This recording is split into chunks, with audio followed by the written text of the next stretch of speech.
Hi, it's Patrick Hutzel from IntensiveCareHotline.com with another quick tip for families in intensive care.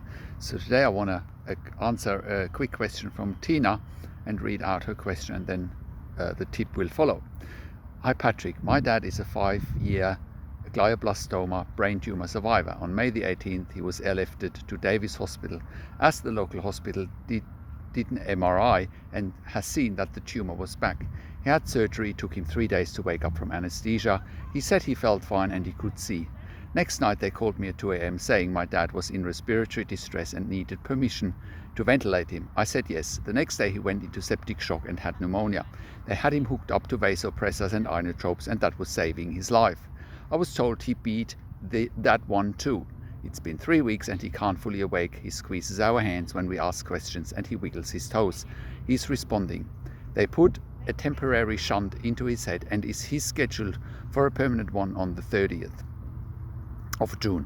They put in a tracheostomy and all his vital signs and blood works are normal. He did catch a bacterial infection that they're treating now. I need help. They are telling me to let him go. But how can you when someone is squeezing your hand and wiggling toes? I'm devastated. Please help.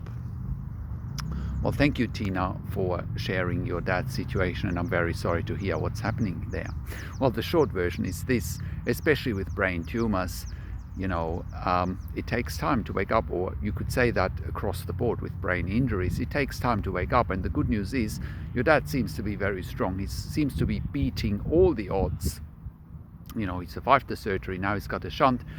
He's got a tracheostomy. He survived the pneumonia. Yes, he survived the septic shock, and he still has a bacterial infection. But given that he responded to that before, you should be positive that he might be responding to it now. So here is the thing, Tina. So especially if your dad has another bacterial infection, that's probably a complicating factor. And it takes time for people to come out of a critical illness. Your dad has been through a lot. Brain tumor came back, surgery, now he's got a temporary shunt.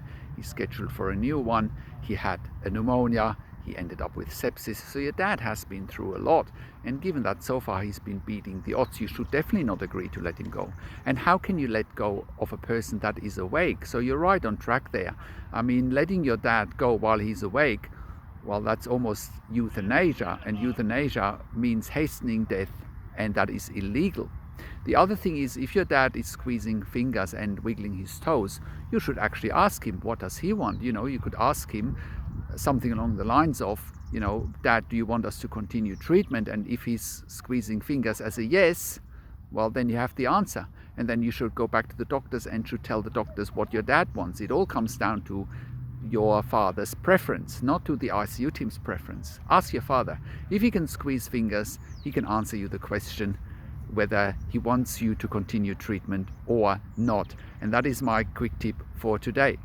Now, if you have a loved one in intensive care and you need help, go to IntensiveCareHotline.com, call us on one of the numbers on the top of our website, or send me an email to support@IntensiveCareHotline.com with your questions.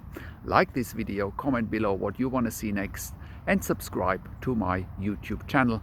This is Patrick Hutzel from IntensiveCareHotline.com, and I will talk to you in a few days.